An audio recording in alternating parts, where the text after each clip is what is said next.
This is Rebecca Holman, and today I'm going to answer the burning question of how a person can improve their on-page SEO on their website.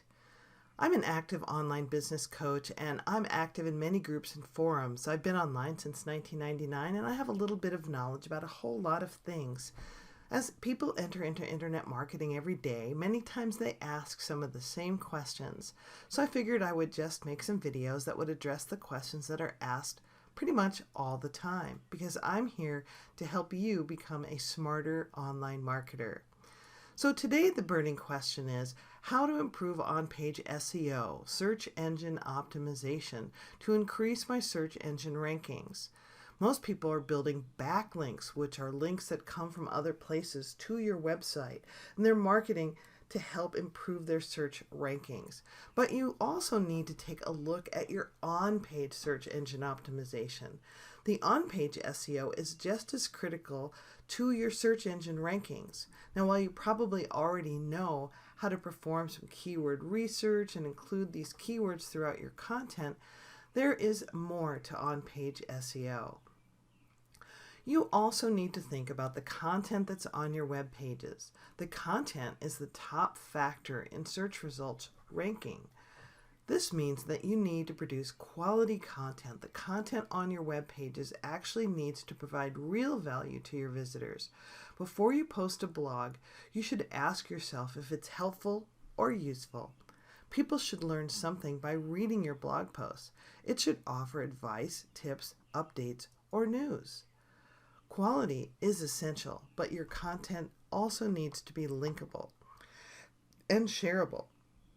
If you're using something like WordPress, you can get social sharing buttons these days.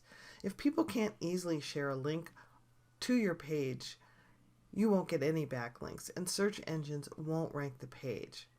Now, this problem is most common with content that only can be accessed by logging into a site and slideshows. If you have content that you want to get ranked in search results, it needs to be easy to share to Facebook, Twitter, Instagram, and other social platforms. After the actual content, you need to look at the title tag. That's the tag which is the title of your article. The title tag goes in the head tag in the HTML of your web page. Now, you normally don't need to know how to do all that stuff because whatever you're using as your blogging platform, WordPress, Wix, or any of those others, it will normally do that for you.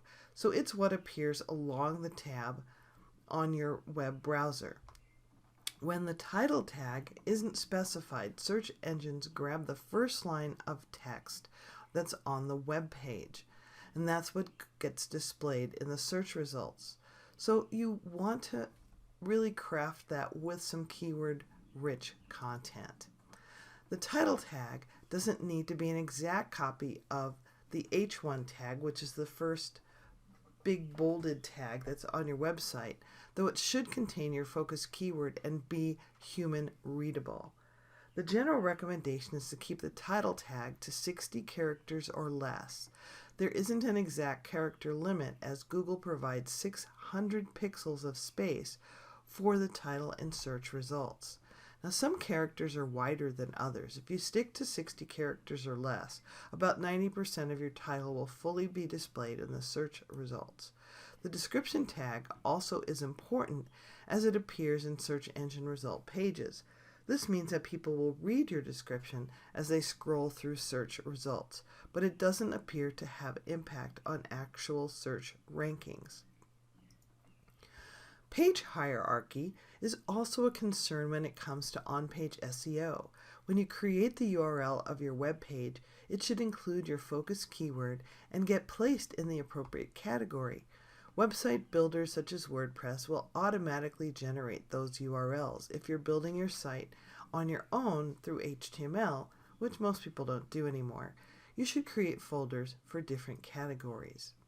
The categories help search engines understand the topic of your content. Imagine that a human is reading your URL and attempting to determine what your content is about. For example, your blog posts may be placed in a folder labeled blog, Or you may create individual characters for your blog posts, such as news, tips, videos, or if you have a topical website, like say about weight loss, you can have a category called exercise, and then all the articles would be about how to lose weight through exercise. The final component that goes into good on-page SEO practices is the use of alt tags. Alt tags just means alternate. It means an alternate description. And it's also helpful so that people who perhaps can't necessarily read your site but actually have a reader because they are visually impaired, then their reading software can actually read the alt tags. And they need to be used every time that you include an image. The alt tag gives search engine a description of the image, which is used for users with visual impairment or text-only web browsers, which actually still exist today. You can include your focus keyword in your alt tags as long as the keyword is relevant to the image. Don't use the keyword by itself. Provide an actual description of the image while including the keyword naturally. For example, if you include an image of a product, you might provide a one-line description of the product. Make the best use of these alt tags as they count towards your search engine rankings. Putting these simple tips together will ensure that you're always doing your best to improve on-page search engine optimization. You need to start with the quality of your content, produce content that people actually want to read, and then make it shareable and linkable. You also need to pay attention to your title tags, alt tags, and the actual URL itself. The title tag appears in search engine results, while the alt tag allows search engines to understand the placement of the images on your page. You don't need to spend a lot of time on on-page SEO, but if you remember these 4 areas, you'll easily allow and follow proper SEO techniques. This will allow you to focus more of your time on off-site SEO. So I hope you enjoyed this lesson. You can check back each week, and actually during the summer each day, for updated videos, or click on the subscribe button to get more of these video lessons as they're released. Because tune in for more awesome, because I'm here to help you navigate the confusing landscape of internet marketing. I'm Rebecca Holman, and I'm helping awesome marketers become even more awesome.